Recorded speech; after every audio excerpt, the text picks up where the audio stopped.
nice.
Hello, everybody. Welcome.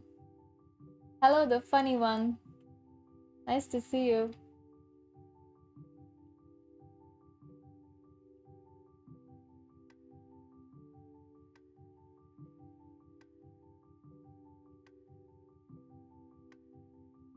So, today we are going to start an Endgame series.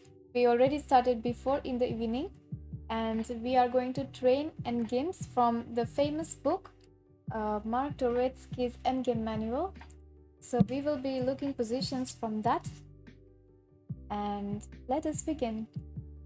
So, we are going to start with pawn endgames. That is the first chapter in this book, and we are going to try to understand the positions, the analysis, and this book has very difficult positions. So it's great that we try to understand them, understand the ideas, the analysis, and these things, and it will definitely help us to improve our game. So this is something I really wanted to do on my own, so I thought I will also do with you on the stream. Happy Friday to you too.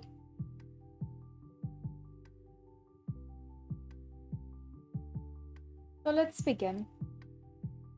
So in the evening, we covered the chapter about opposition, and now the next one is called as the mind squares.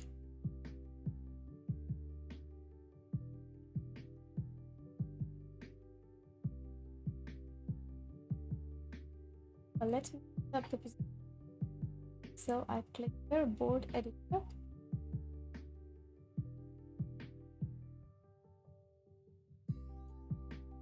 In B3, pawns on 5, and on G4, black king on C7, and pawn on C5 and G5.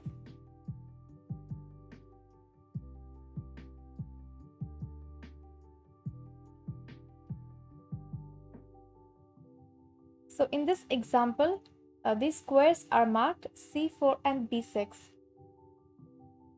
And it is said, sometimes it is a single pair of squares that correspond. I refer to such squares as being mined. Do not be the first to step on a mined square or you will blow up. That is, fall into zugzwang. You must either first allow your opponent to step on the mined square or move forward, accurately avoiding it. Here are two examples of mined squares. So this is the first example, and these are the mined squares. So if white plays first on c4, black plays king b6, and white loses this game. In same way, if black plays first on king b6, white goes king c4, and then black has to lose this pawn. That is why both the sides have to avoid these squares, and they just keep moving the king in other squares. Yay, learning time! So here we have what I call untouchable pawns. White's king shuttles between b3, c3 and d3. So white will just keep moving the king on these squares, and black will keep playing from c7, b7 to a7 even. And neither of them are able to attack the pawn. The squares c4 and b6 are mined. So this is what we call as mined squares. So both of the kings cannot step and attack each other's pawn. So white will play king c3, and as it is said, black goes to b7, king d3, then king a7. And now there is no time to go here because black will play king b6 and attack this pawn. So white has to come back, and they keep just moving. And white has to keep moving on these squares, because if you go any other way, black will step up, play this move.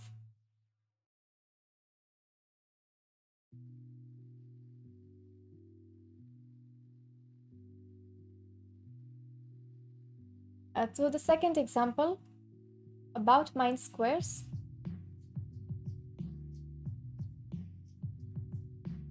Clear board. King on f5. I think this is a very popular example. King b6, pawn on d5, and pawn on d6. It is counterintuitive to not go towards the pawn. You are right. The one who tries to go to the pawn loses the game. And the mined square in this position are e6 and c5. So if white plays king c5, white plays king e6, black goes king c5 and white loses. And if black goes first, white plays king e6 and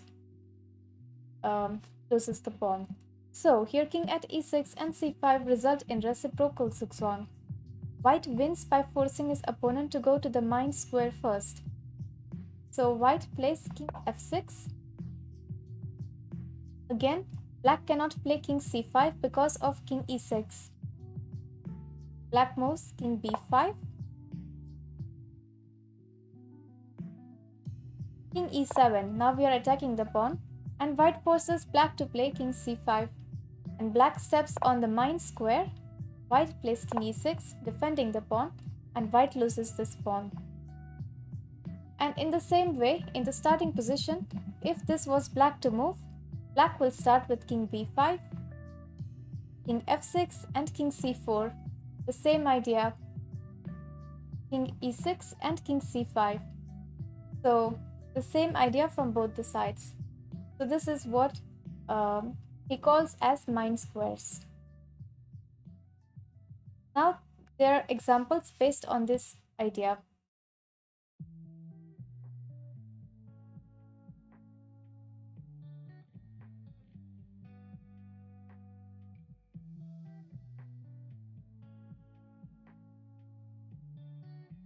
White king a4,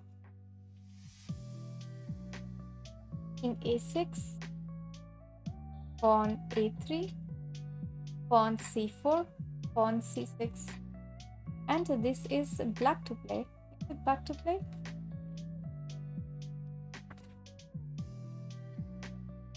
Yes.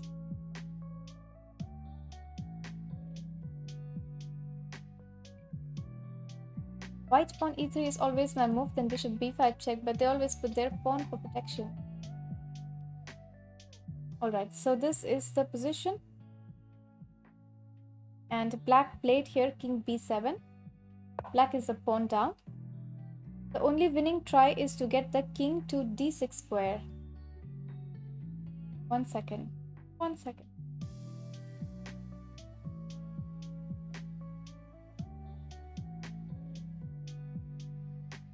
I set it up a little bit wrong. Let's correct it.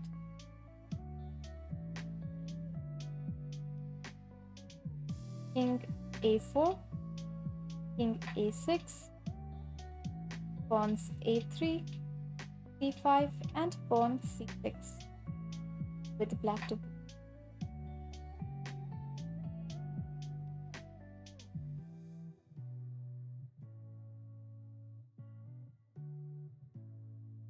I hope this time I made it right. Yes. So the only winning try is to get the king to d6 square. Black played king b7. So it says that white should get his king to d6.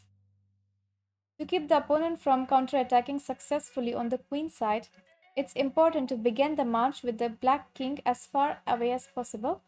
This consideration shows us the pair of corresponding squares a6 and b4. So let's see what's happening.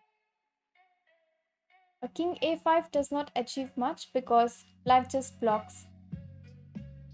And there is no entry on this side. And even if we play a4, there is just no progress on this side. So white has to try to go on the other side. And that is where white starts with the move king b3.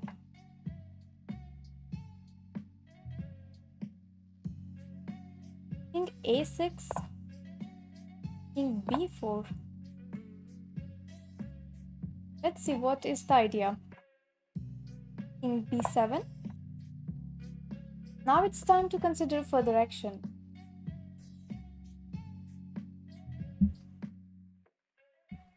King c4,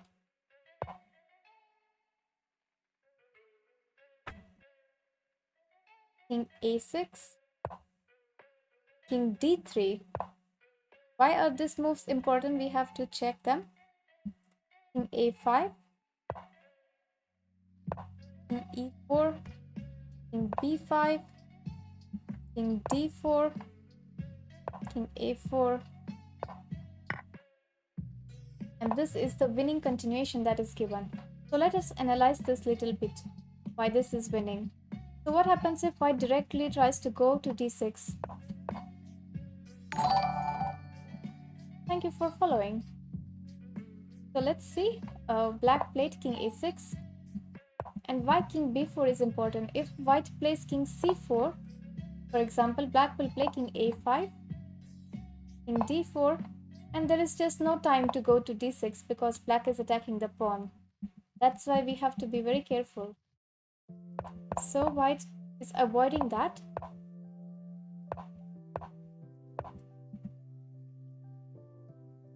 Again, king b5 will be met with king d4. And black has to move. So the idea is that these squares are corresponding to each other. And when black plays king b5, we have to play king d4. Something like that. Yes, that is the whole idea of this position.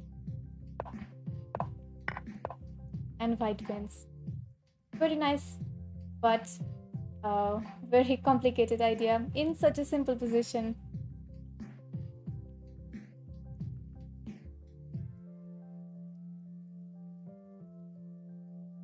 Next is the position between the game by Alekhine versus Yates in 1910.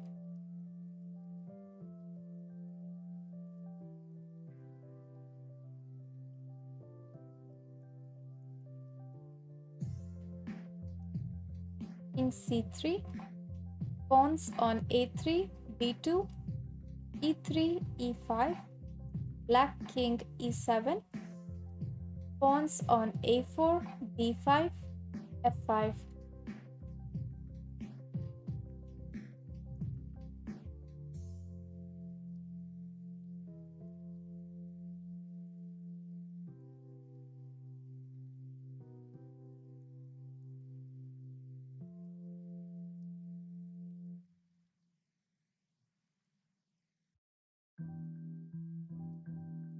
So now,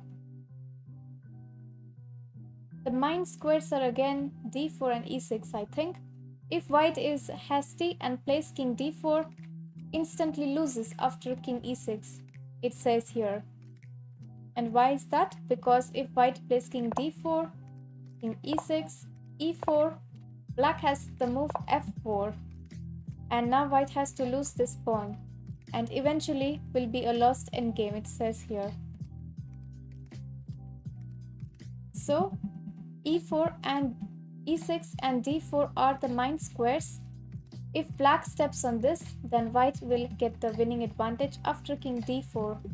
And black has to move back, then king d5 or king c5, and so on.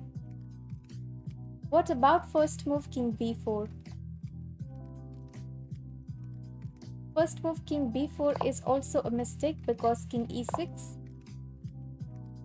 king b5, king e5, king a4, king e4,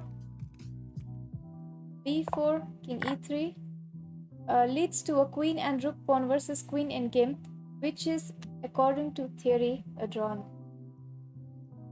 position. So let's not discuss that queen endgame for now and get back to the original position. So white avoids this line, and plays king d3.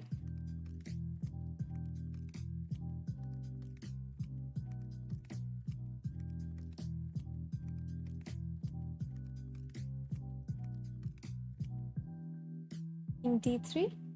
Also, black has to avoid the square. Black plays king d7 and e4, good move. Exchanging is bad for black, so black plays f4.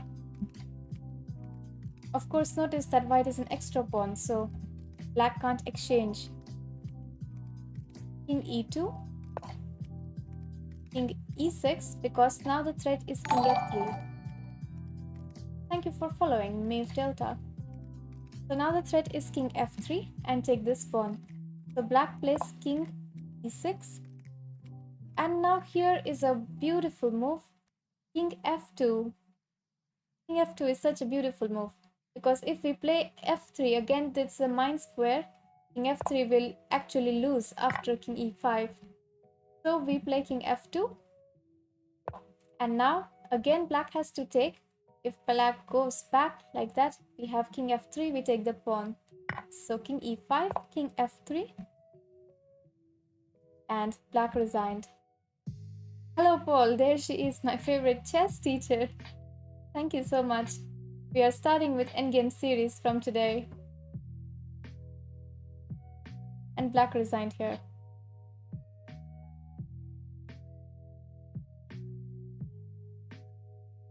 Now next is an example of tragic comedy.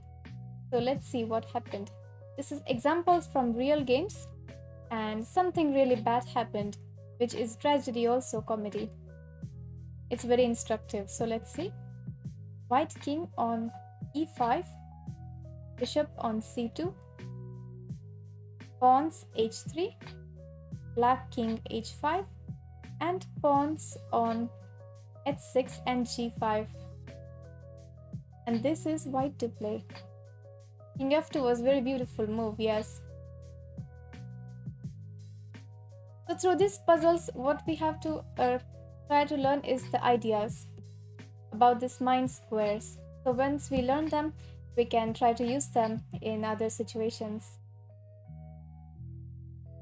So this was a game from Olympiad 1996, Kobe's versus Tu Hong Thai. And it says here the position is drawn, and the big reason is that even though white has the bishop, his pawn is a rook's pawn, and this is the wrong square. So black has to either try to exchange these pawns in a simple way, or even just give up 2 pawns. If black even gives up both these pawns and reaches h8 square, it is draw by theory. So even if white has this bishop, it does not win for white. This is the theoretical rule.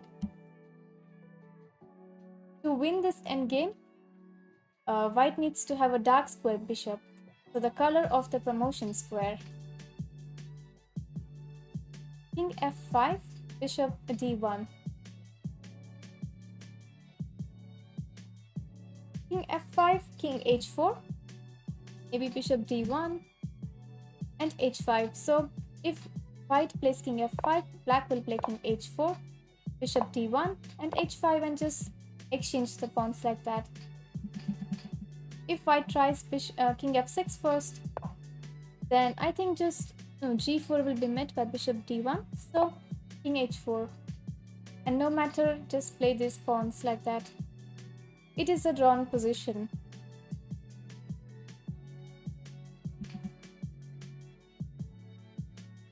In the game, white played bishop d1 check. And now instead of playing simple move king h4 followed by h5 and g4, which is a draw, black played king g... one moment. No, I'm sorry. Instead of... I'm sorry for that. Black played king h4 in the game.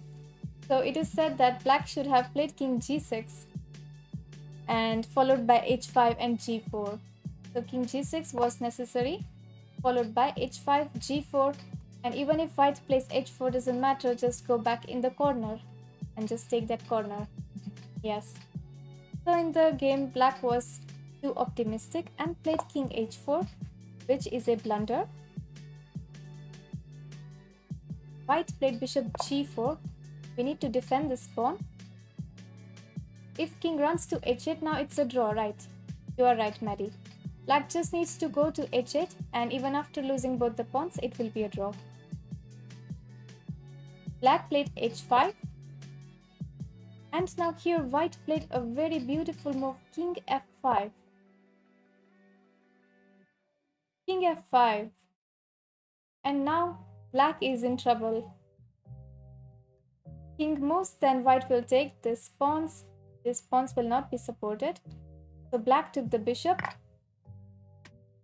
hg, and we have reached into pawn endgame with the kings on mine squares, and king has to move anywhere, and white takes the pawn and promoted and won this game. Hello Sabrina, welcome.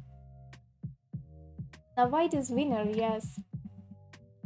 So this happened in the game. h4 was too optimistic, and a nice transposition of this endgame by white.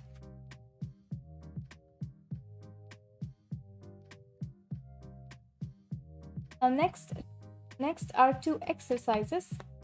Let's see them.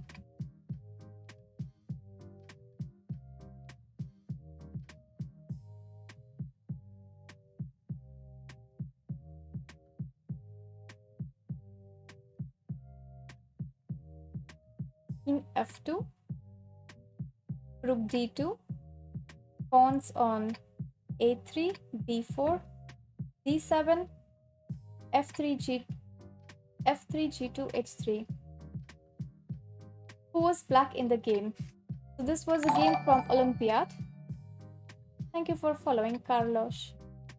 It was a game from Olympiad 96, and the players were Kobes was white and black was Tu Hong Thai. King on c6, rook d8, pawns on a6, b5, f5, g5, h4. This is black to play.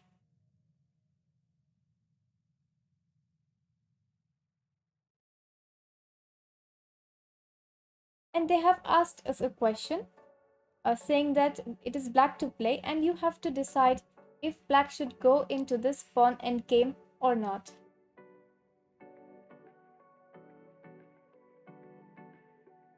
Should black take on d7 or play something else? That is the question for us. After taking the pawn, material will be equal. Yes, of course. Hello Danish, welcome. Yes, we have started Endgame series and we are in fact learning from Doretsky's book. Starting from the very beginning. I want to study Endgames, so I started this series.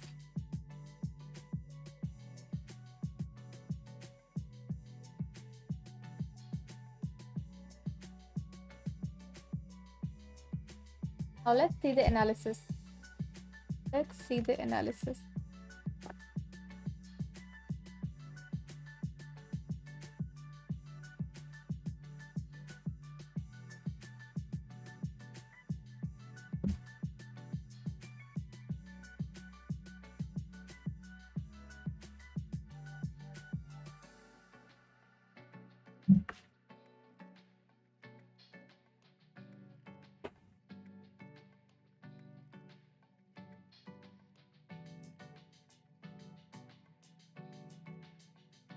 So it says here that it is necessary for black to take the d7 pawn because this rook endgame is good for white. If black postpones the transition to the pawn endgame, playing let's say f4, if black plays something else like f4, for example, with the idea maybe next move take on d7, then what white does is that white gives this check rook c2, and after king takes d7, maybe play rook c5, rook c5, rook g8, king e2, and this black has to play in a very passive way, they say. Thank you for following. Dead Elephant 123. So instead of playing this passive endgame, black should go for this pawn endgame after rook d7. Rook d7 is the move here.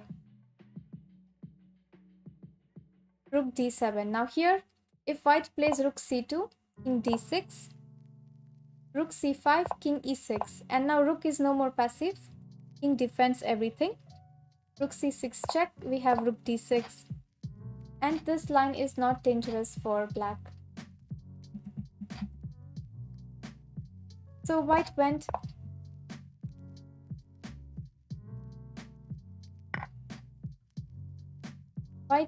into this line in d7. Thank you for following, Miko Bill. In d7, and white played a very strong move f4. Now if black takes, white plays king f3, king e6, king f4, king f6, g3. Very interesting pawn endgame, and looks good for white actually.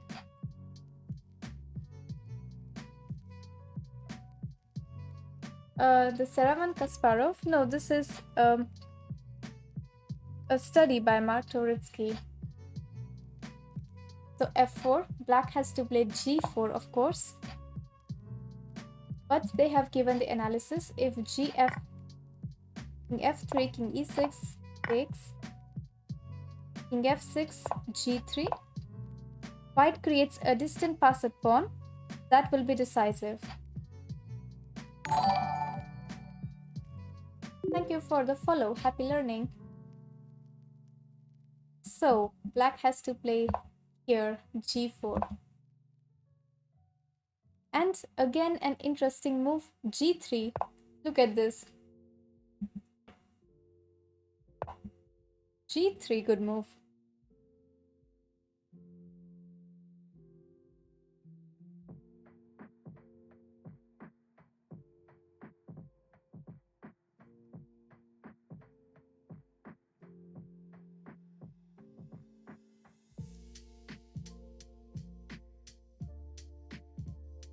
And now here, black has two options, whether to take the h3 pawn or the g3 pawn.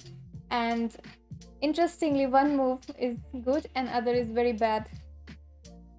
So the losing move is hg3. This is actually a losing move because king g3, gh3 takes king e6, king h4, king d5, and the good move is king h5. And we reach this mind squares before, like before. King e4, king g5 wins for white.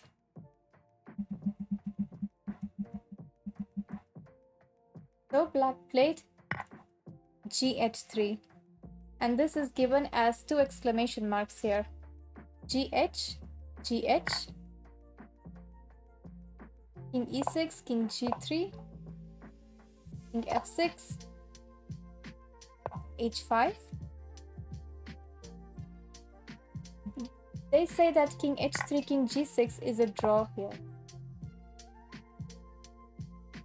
because there is no progress on this side, and king g3 will be met by king h5, king h3 again, king g6, and white does not make a progress in this position. That is why h5 is played. King g7, king h3. Again, king h7 is a good move. King g3 and king g7. So they say that these squares are mined. So we should not step on these squares. If black steps here, white will go king h4 and the next move will go to g5. Also the same thing for white. If white plays king h4, black goes king h6 and then takes on this pawn. So these are the mined squares in this position, and there is no progress here after this. White cannot win even with an extra pawn. Sabrina, so many emotes here. Very funny.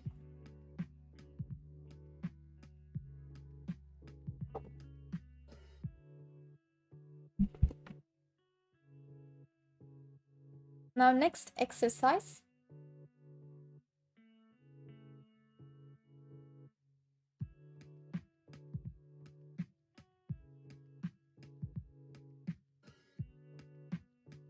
So the starting positions are rook endgames, but the calculations are based on pawn endgames, as I see. Rook a4, black rook on g2, white pawns a2, e3, h4, and black pawns on h5, g6, e7, and a6.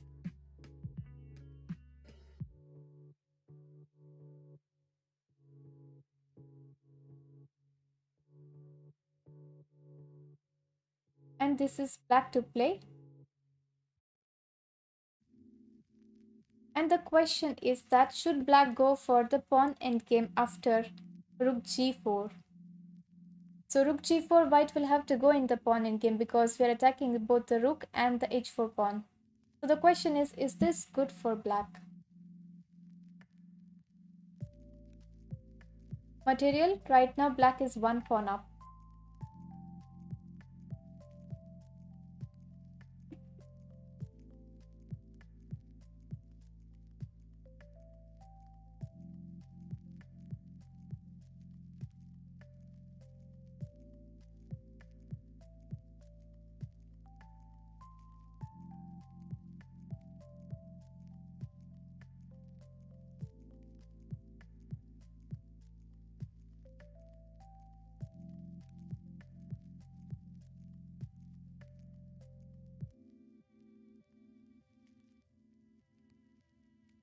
This is quite tricky because there are many pawn moves. Even after king go on mine squares, there are many pawn moves left.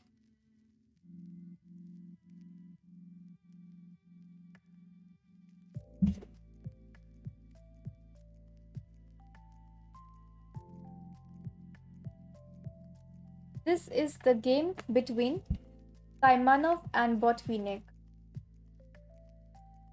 And in the game, black played rook g4, and this is a good move. This is said to be a good move. Otherwise, maybe there are other choices like rook h2, maybe takes here and here. We don't know the evaluation of that, but rook g4 is said to be good move. Rook g4, hg4, king g2,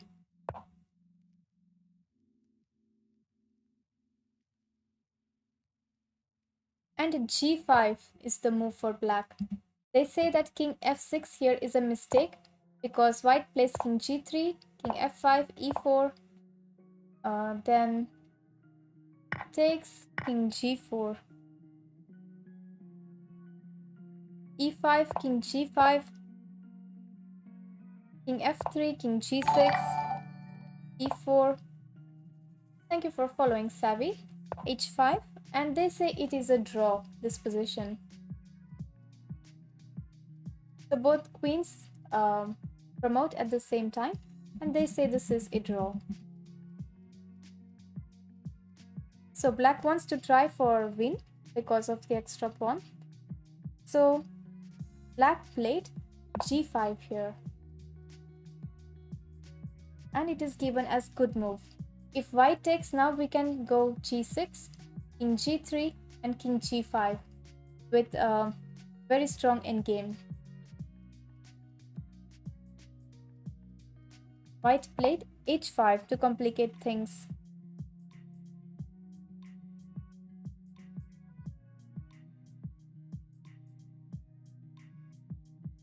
King g7, trying to go for this pawn. King g3.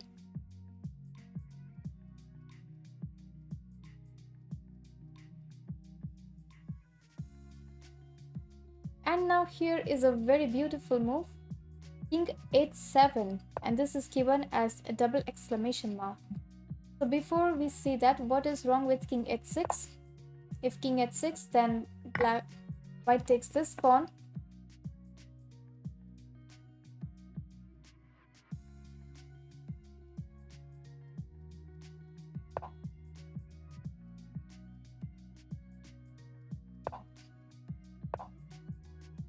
And now here not a4 but a3, and white gets the move. Black king has to move, and this pawn will be lost. So king h6 will not work. That is why the correct move here is king h7, king g4, king h6. So we see similar ideas about mine squares here. Now white will play the pawn moves, e4, a5, a4, e5, king f5 takes, king e5, g4, king f4, king h4, e5, g3. Quite a long line, but all these are forced moves. Queen, and black will win the queen with these checks, a skewer.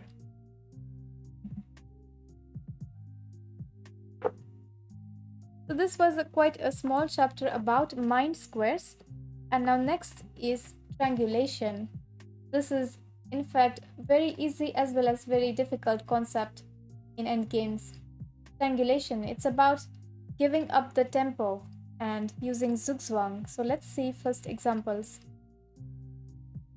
The definition of triangulation here says triangulation refers to a king maneuver which aims to lose a tempo and leave the opponent with the move.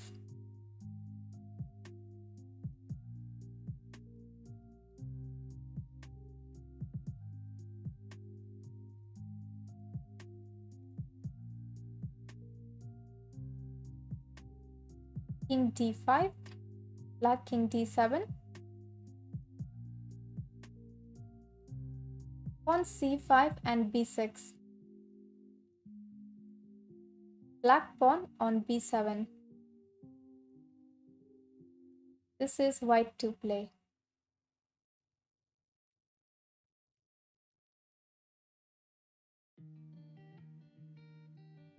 For white to play and win.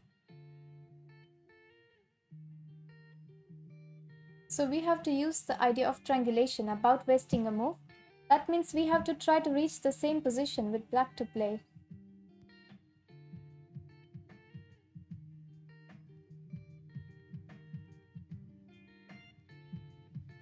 So let's start about king e5.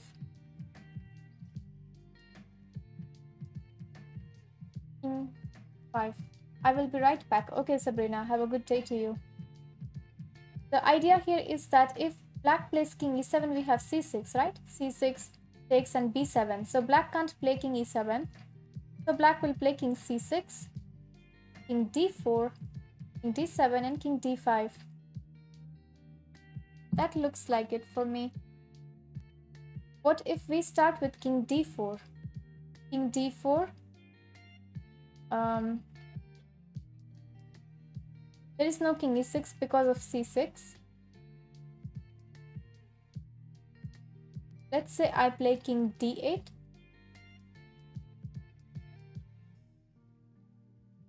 Trying to take the opposition with 3 squares in between.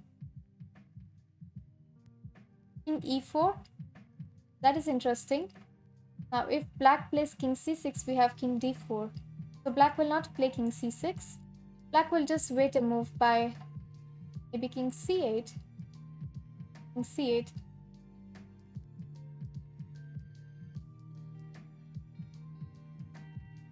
Please also give a lecture about chess tricks and how to be mentally strong. Okay, Paul.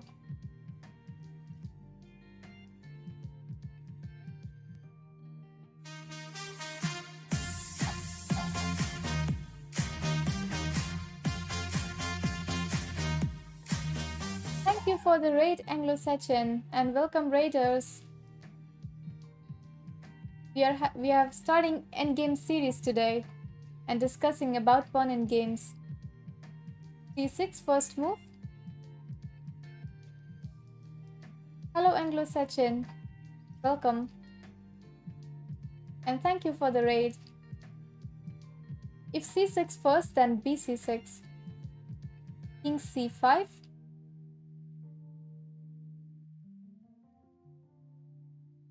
King d8. Yes, so if first move c6, black will take king c5 and not king c8 because king c6. So black has to play king d8, right? King d8. And if we take on c6, black takes their position. And this leads to a drawn position.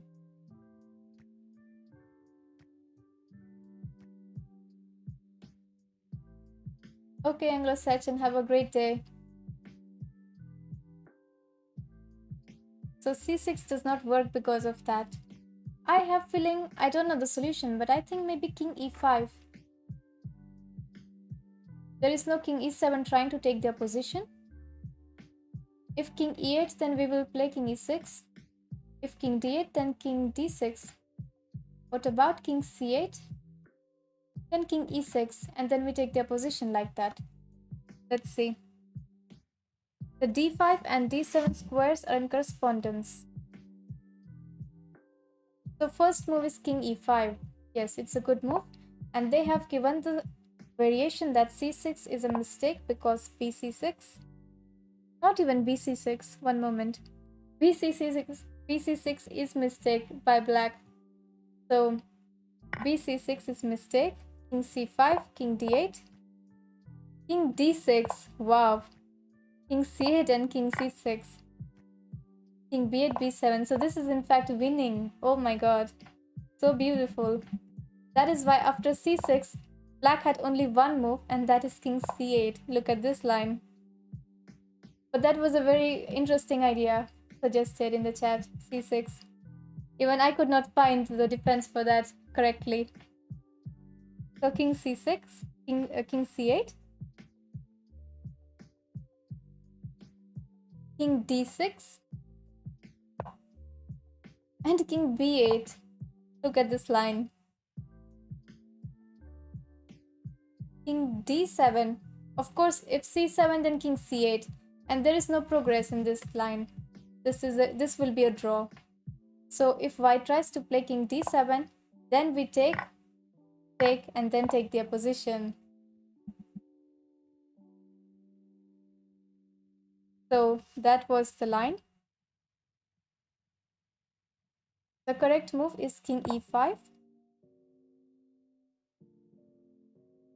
King e7 can't be played because of c6. Black played king c6, king d4, king d7, and king d5. And this is what we called as strangulation. We reach the same position with black to play, and in this process we make a triangle like that. And this concept about losing a move by making a triangle like this is called as strangulation.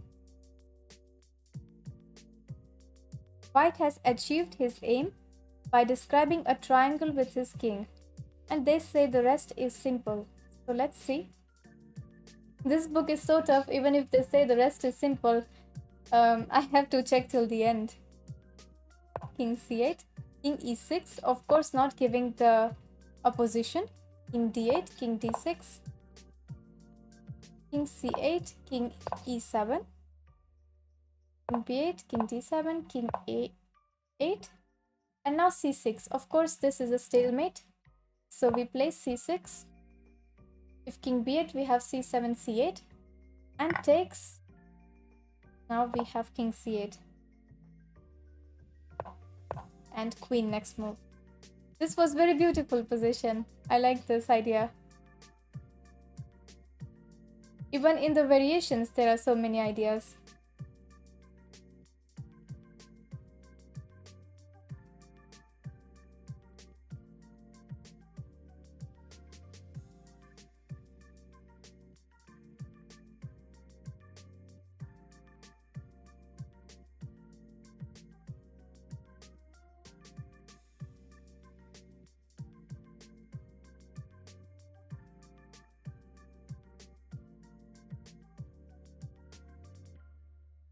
King e4, black king d6, pawns on f5, g4, h4, black pawns on f6 and h6.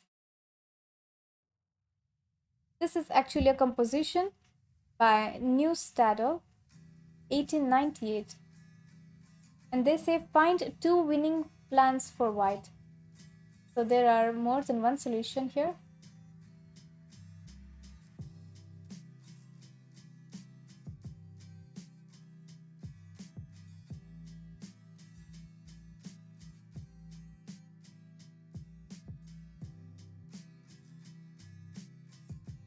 White has an extra pawn, and let's think about this first.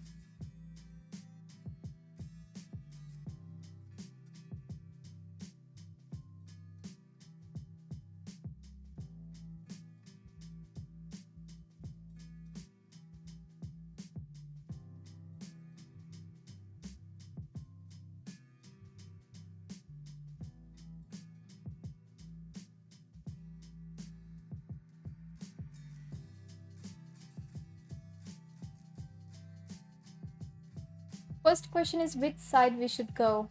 Try to maybe play king f4, g5, or maybe this side.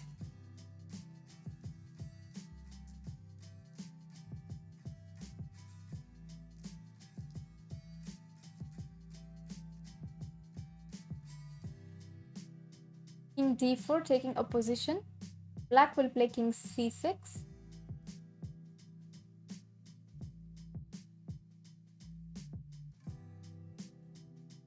If king c4, black will go back to d6. King b5, king e5, maybe something here. King c6, king f4.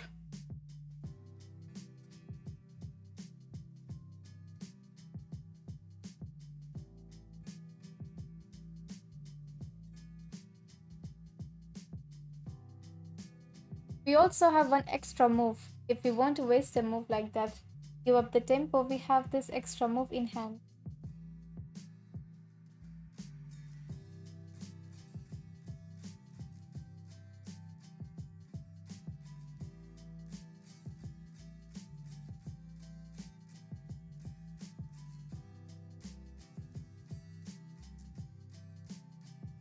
Alright, so let's see. So there are two winning plans for white. Let's start with the simple one. The first plan is king f4.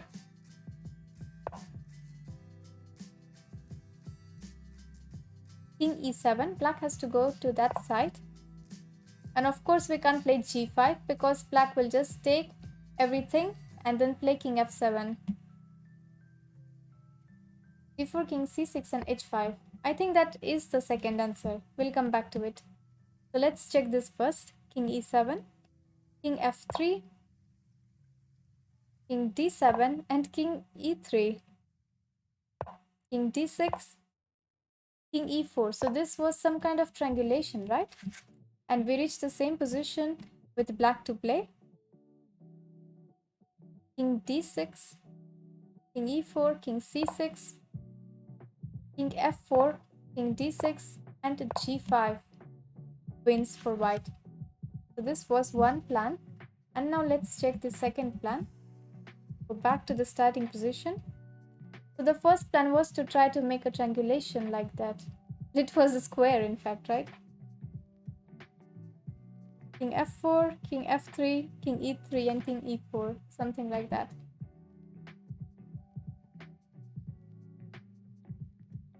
The other solution is king d4, king c6, king c4,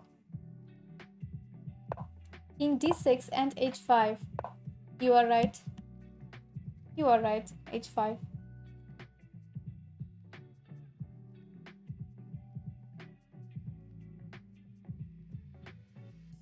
No, 1 minute, 1 minute. 1 minute. King d4, king d4, king c6, king c4, king d6, and king b5, not h5. h5, I think king e5, right? c5, king f4. So king b5, king d5, king b6. This is quite a long variation. So you see that white king is just trying to go from the other side. And king d7 and now he plays h5 and then goes from that side. King e5, king d7, and this is winning, they say. Hello Christoph, thank you. Under competition, adrenaline is higher and I cannot see simple moves. That is why we need to do this.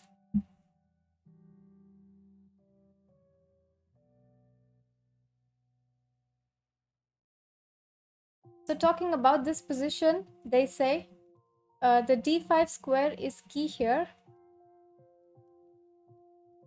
If white king is on d5 and black king is on d7, white wins this by h5. Yes. By the way, with the pawn already on h5, occupying d5 square is no longer decisive. The key squares are now on the 6th rank. Which leads to an important conclusion. When the pawn structure changes, the system of key squares associated with the pawn position generally changes too, just as with the system of corresponding squares. So it makes a big difference if the pawn is on h4 or on h5. Endgames are probably the most boring stuff. I know, I agree with you, but we need to do it. I wanted to start studying this Dovrotsky's Endgame book anyway, so I thought I would do it on stream with everybody. As long as there is even few people staying with me, I'm happy about it. Yes, because now everybody wants interesting things like blitz and bullet in games, but it's also important to improve our endgames. That's why this special series for it.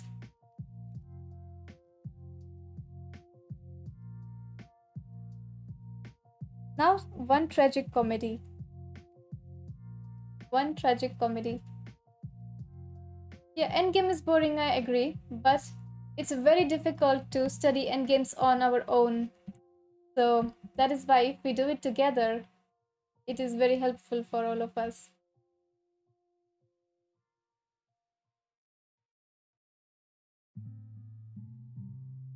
White king f2, black king f4, pawn h3, pawn h4 and h5. Hello Captain Cook, welcome.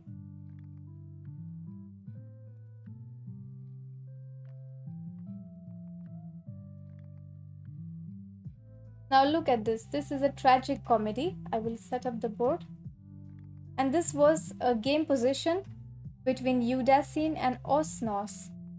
And they say here that White's last move was King e2 to f2. This was the last move played in the game. And here White offered a draw, adding that this position was a well-known draw, which one might find in any book. His opponent, an international master and an experienced trainer, believed him and accepted his offer. So King f2 was played, White offered draw, and they agreed here. So what is happening?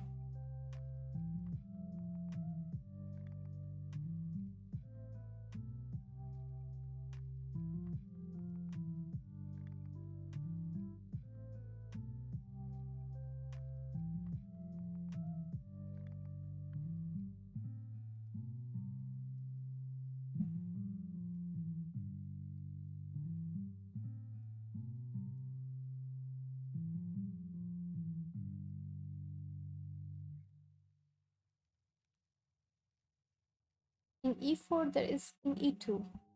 So how there is win for this in black? Just push that passed pawn. Let's try. King e4. Wait, I need to change this to black to move. Or I will just put this king over here. So White played this move. Now let's try to push the pawn. King e4, King e2, f4.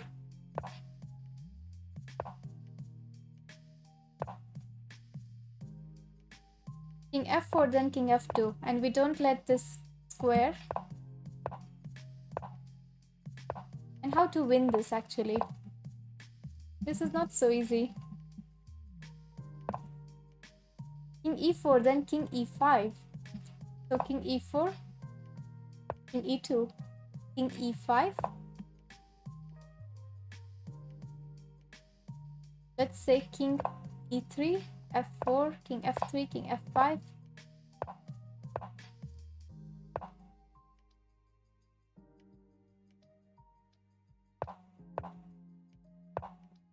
Yeah, this is something. One moment. I should have played King f1, of course. That was my mistake. Not the answer. This and this. Okay, so let's go back again. After King f2.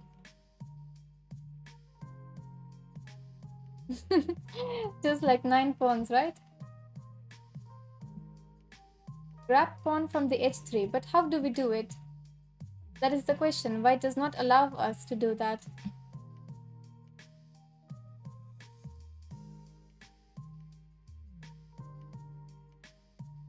White is trying to take their position.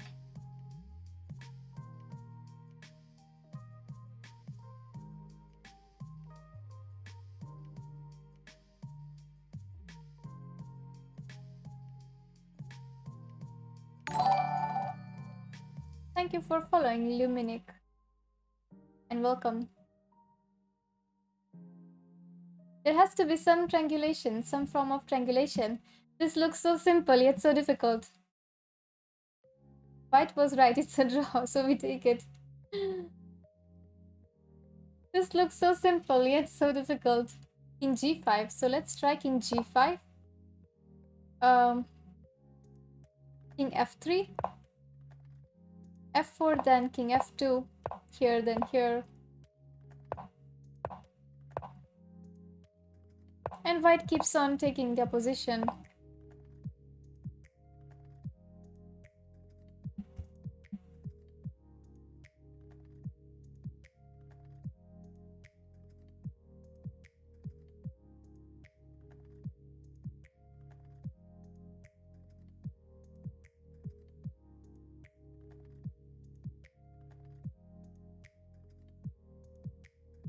Has to be some kind of trick. Okay, let's see. So, the line was king e4, king e2, f4, king f2, f3. We reach a position which is indeed in all endgame books, but it's a win. Black wins by triangulation. So white plays king f1, and instead of king f4, black has to play king f5. King f5. And now king f2, then we have king f4. So white will move away the king. Let's say king e5, king e1, king e5, king f1, and king e4. So we have reached the same position, but with this triangulation like that.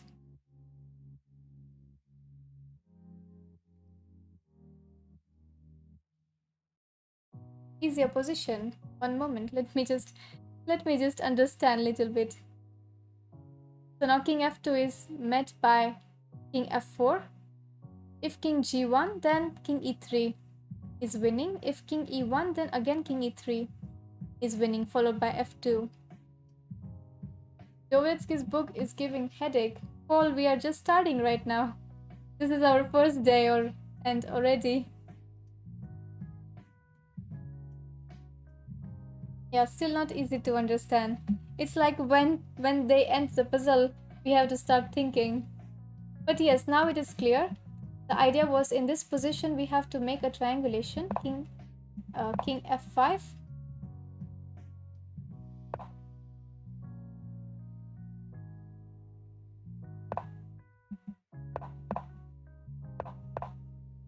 And now white has no good move to play. So we should always try to get a position. A position are very important in these endgames.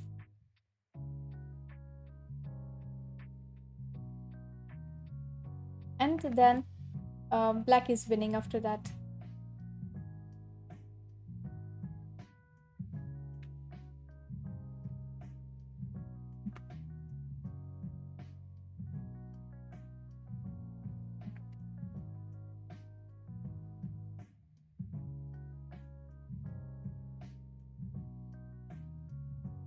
Just a moment.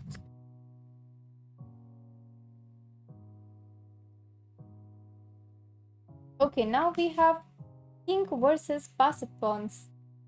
This is interesting. Passed pawns are fun. So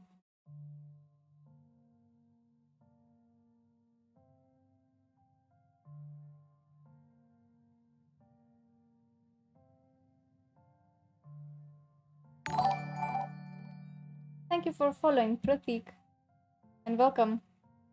So first, let us understand the rule of the square. They have given this starting position, king h1, king h3, and pawn b3. I always get confused with this rule of square. I just calculate it till the end. The rule of the square, and they have drawn arrows like this. So g8 till here, till here. Imagine a square having for one of its sides the path from the pawn to its queening square. If the king stands within the square of the passed pawn or can reach it on its move, the pawn can be stopped, otherwise it will queen. So if the king is inside the square, then it will be able to stop the queen. Black to move, so black gets inside the square by either of these moves and then can stop the pawn. If it's white's move, white will play b4 and then make a new square like that, right? Black's king is not inside it, so black cannot stop this pawn. And they say that what if the pawn is on b2 instead of b3?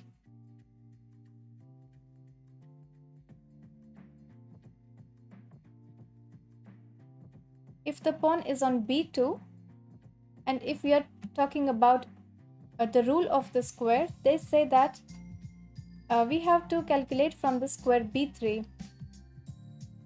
because the pawn can move two squares. So we have to calculate from b3, they say. So still the same.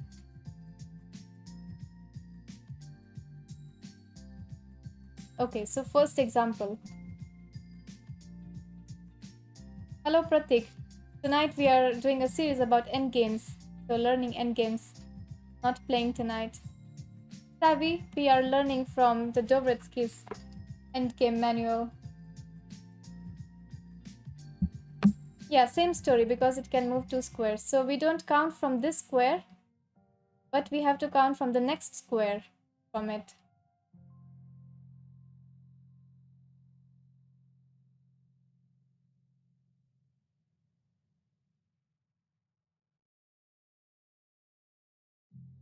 White king f1, pawns on a2 and d5, black pawns on f7 and e6. No, white pawn is on d4, king on f3.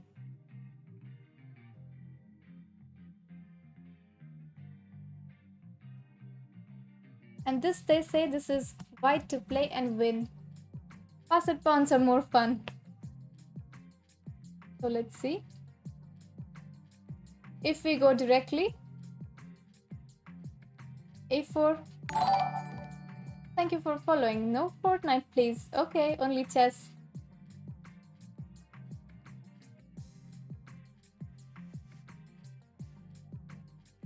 So according to the rule of the squares that we saw, we have to calculate from here.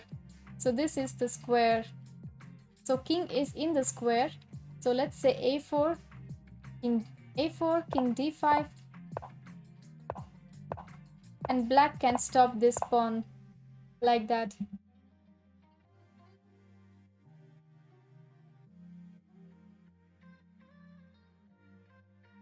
That is why first move is very important here. First move is very important, and yes, you're right. It is d5.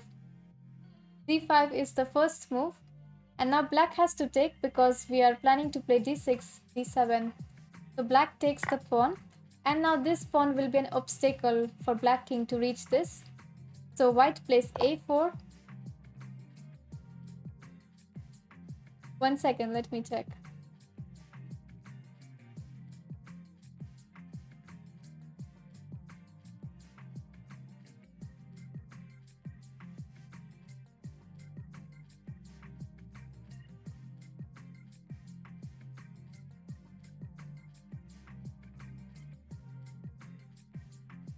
A few seconds it happens sometimes, but it will be okay, back to normal, I guess. No, it will be okay, it just happens for a few seconds, as I was told. Yeah, so now a4, d4, because the king can't reach anyway, king e4, and there is no king d5 to stop the pawn. So black plays d4, a5, d3, and it is very important to play here king e1. Otherwise, if we just rush with a6, d2, and black wins.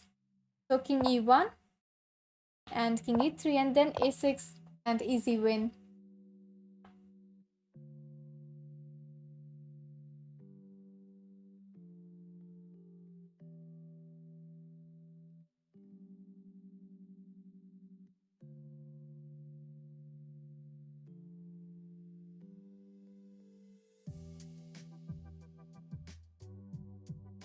Okay, I will fix it. One moment.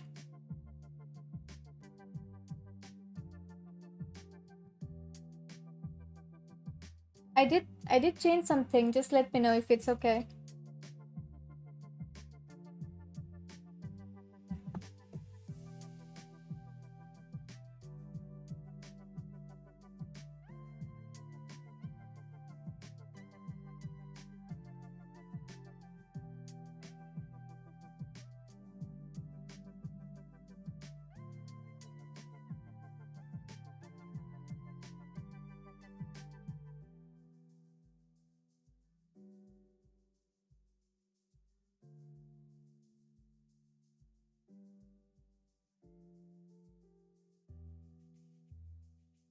what else I can change?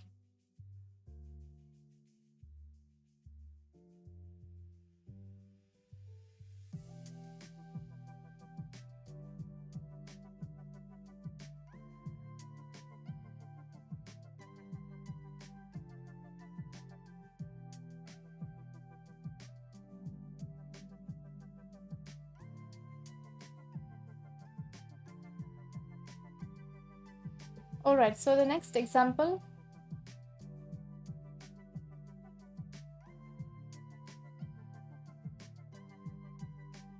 King g4, black king c6, pawns a5, a6, black pawn c7, g5, h4.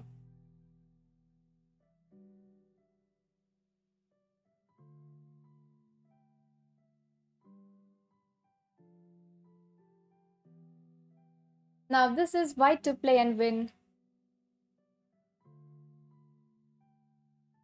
Okay, looks improved, then it's cool. Thank you for letting me know.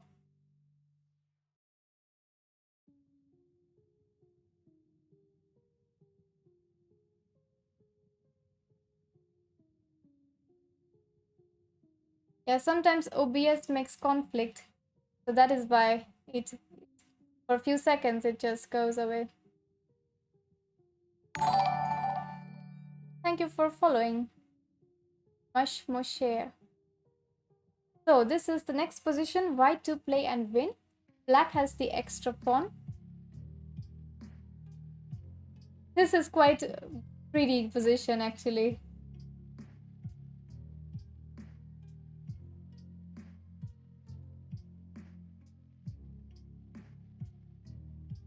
Yes, King h3 and zugzwang. That's the solution, just one move.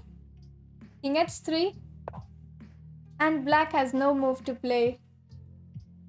The waiting move King h3, black is in zugzwang and loses. Without the pawn on c7, the opposite result occurs. If there was no pawn on c7, then black would win because of king c7 and take all these pawns.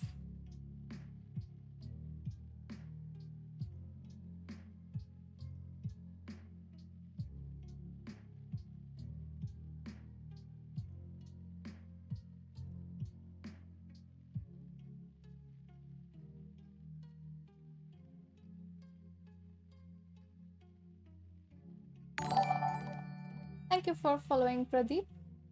It's getting blurred and getting fine repeatedly. Maybe it's just a bad day tonight. It's just a bad night. Yeah, this is... Let me check if this was from a practical game. No, this is just an instructive example. Now, next exercise. This is a very famous position, also called as a Reti position. Maybe many of you know it already. Just by hearing the name, maybe you know it. Clear board, white king is on h8. And we all must know this position, king a6, white pawn on c6, black pawn on h4, h5.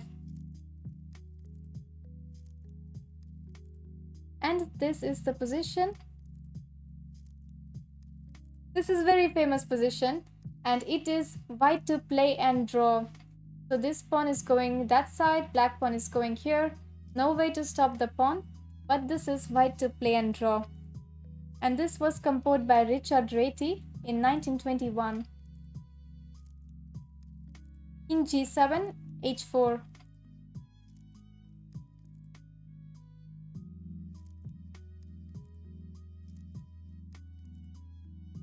This position has a name, yes.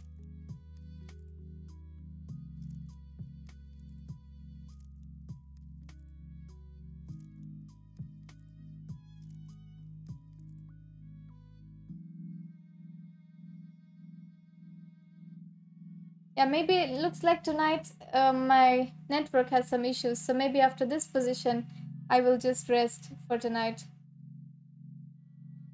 Unfortunately. And I will continue with this series later.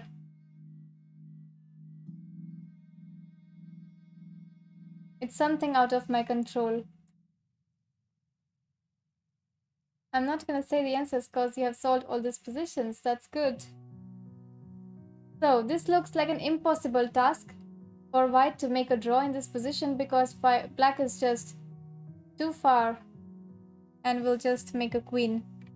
So black's king lies within the square of c6 pawn, while white is short 2 tempi needed to catch the h5 pawn. Nevertheless, he can save himself. The trick is to chase two birds at once. Yes, so the correct move is king g7, h4, king f6. And now black has a choice either to go for this pawn or play h3. Let's see h3. Then there is king e7. And the pawns queen together, h2, c7, and queen. So, white has to go to e5 and keep eye on both the sides. King g7, h4, king f6. Let's see, king b6. Now, good move is king e5. If black takes the pawn, we are just in time to catch this pawn. So h3. And now we go king d6, h2, c7, and queen at the same time. And this is the solution for this famous Reti position.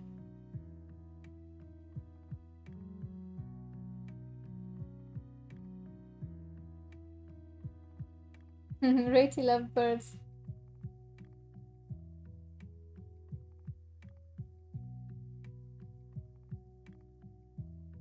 Alright, so for tonight I will stop here because I can't change much, and tomorrow I will resume with the series.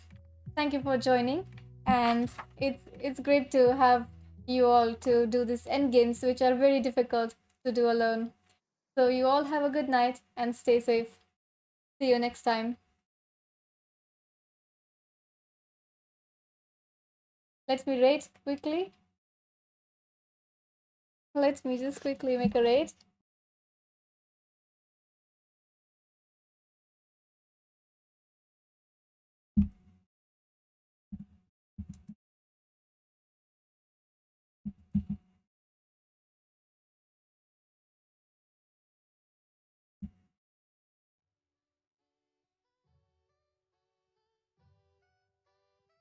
Yes, good night. See you next time, and thank you for joining.